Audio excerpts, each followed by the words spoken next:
என்னப்பா அன்பரசு, எப்படி இருக்க? நல்லா இருக்கியா? உன் பசங்களாம் எப்படி இருக்காங்க? வீட்ல எல்லாம் எப்படி இருக்காங்க? உன் பிள்ளைங்களாம் படிச்சிட்டாங்களே, நல்லா இருக்காங்களா? எங்கேயா வேலைக்கு கிளிக்கு போறாங்களாப்பா? நல்லா இருக்கிற பெரியப்பா. நீங்க எப்படி இருக்கீங்க? நல்லா இருக்கீங்களா? மூணு குழந்தை நல்லா படிச்சிட்டாங்க. வீட்டில தான் இருக்காங்க. ஆ, வேலை தேடிட்டு இருக்காங்க பெரியப்பா. இன்னும் வேலை கிடைக்கல. கிடைச்சதுனாக்க நல்ல வேலைக்கு போவாங்க. எனக்கும் வேலை விஷயமா நானும் வெளியே வெளியே போயிடுறேன். என்னால அவங்க கிட்ட பேச முடியல. பேசின பெரியப்பா, எல்லாம் வீட்லயே தான் இருக்காங்க. ரொம்ப கஷ்டமா இருக்கு.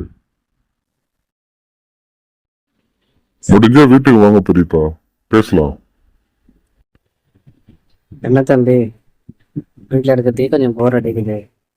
என்ன பண்ணுறதுனே புரியல. படித்து முடிச்சிட்டோம், சும்மா வீட்டில் சுற்றி வர்றது கஷ்டமாக இருக்கு தம்பி. ஆமா அண்ணே, எனக்கும் அப்படிதான் இருக்கு. நீங்க சொல்லிட்டீங்க, நான் சொல்லலை. என்ன பண்றதுன்னு தெரியாத முடிச்சிட்டு இருக்கேன். நானும் ஃப்ரெண்ட்ஸ் கிட்ட நிறைய பேசி பார்க்குறேன். எதுவும் செட் ஆக மாட்டேங்குது. எப்படி செட் ஆக போகுதுன்னே தெரியல. அன்பரசு, தமிழரசு, நான் வேலை விஷயமா வெளியூர் போகணும். நான் வரத்துக்கு 6 மாசத்துல இருந்து 1 வருஷம் வரைக்கும் ஆகும். அதனால உங்களுக்கு ஆளுக்கு 50,000 ரூபாய் கொடுத்துட்டு போறேன். நான் திரும்பி வரும்போது அந்த காசை எனக்கு பத்திரமா திருப்பி தரணும். சரிங்களா? சரிங்க, நான் ஊருக்கு வந்துட்டுமா? சரிங்கப்பா, நீங்கள் பத்திரமா ஊருக்கு போயிட்டு வாங்க, நான் பார்த்துக்கிறேன்.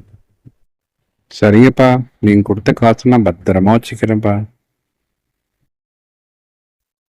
ஏன் என்ன, அப்பா அப்பா அடிக்கடி ஊருக்கு போவாரு வேலை விஷயமா. ஆனா எப்பவுமே நம்மகிட்ட காசு கொடுத்தது இல்லை. ஆனா இந்த மாதிரி நம்மகிட்ட காசு கொடுத்துருக்காரு.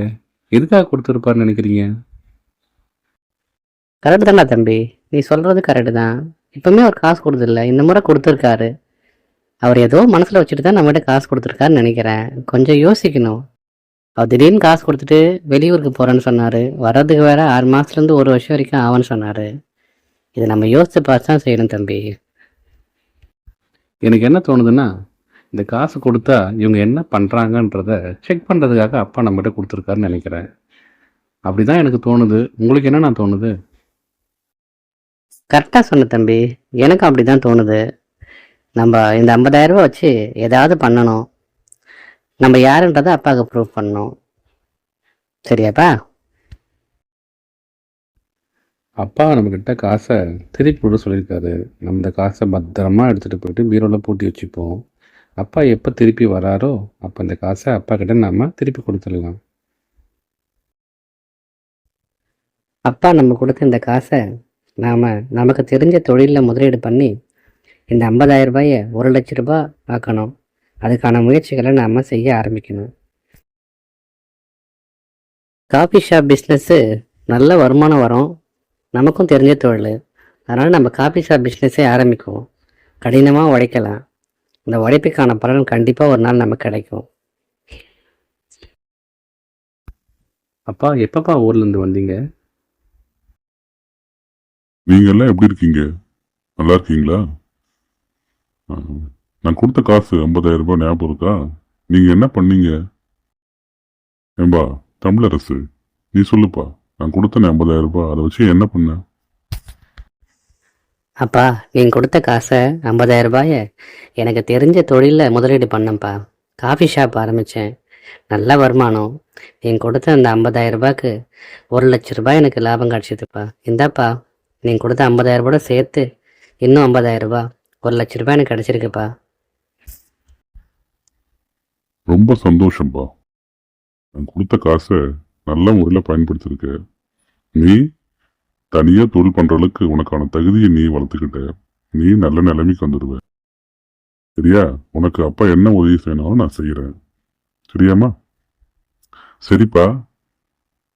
எழிலரசு, உனக்கு கொடுத்த 50,000 ரூபாய் நீ என்ன பண்ண? அப்பா நீங்கள் கொடுத்த காசை பத்திரமா வச்சுக்க சொன்னீங்கல்ல, அதனால நான் என்ன பண்ணேன்னா, நம்ம வீட்டு பீரோவில் அந்த காசை நான் பத்திரமா பூட்டி வச்சுக்கிட்டேன். இந்தாங்கப்பா நீங்கள் கொடுத்த 50,000 ரூபாய் காசு. கரெக்டாக இருக்கான்னு பார்த்துங்கப்பா. அப்பா எழிலரசு, காசுன்றது பீரோவில் பூட்டி வைக்கிற ஒரு பொருள் இல்லைப்பா. அந்த காசு கொடுத்தா அந்த காசை வச்சு ஆக்கப்பூர்வமா சில சேலைகள்லாம் செய்யணும். அதால நல்ல விஷயங்களை செய்யணும். நமக்கான ஒரு லாபத்தை உண்டாக்குற மாதிரி முயற்சிகளை செய்யணும். உன் அண்ணனை பாரு. உன் அண்ணன்கிட்ட 50,000 ரூபாய் கொடுத்தேன். அந்த 50,000 ரூபாயை 2 மடங்கு ஆக்கி இப்போ என்கிட்ட கொடுத்தாரு. கேட்கும் போதே சந்தோஷமா இருக்குல்ல. ஆனா நீ கொடுத்த காசு என்ன பண்ற? அப்படியே பத்திரமா போட்டு வச்சிருக்க. நீ இன்னும் உனக்கான ஒரு தனியா ஒரு வேலை செய்யறதுக்கான ஒரு தகுதி உங்ககிட்ட இல்லை. அப்பா கூடவே இருந்து அப்பா செய்யற விஷயங்கள்லாம் பார்த்து கத்துக்க. உனக்கான தகுதியை வளர்த்துக்க. நீ தனியா தொழில் பண்றதுக்கான முயற்சிகளை மேற்கொள்ளணும்ப்பா. சரியாப்பா? சரிங்கப்பா, என் தப்பை நான் புரிஞ்சுக்கிட்டேன்.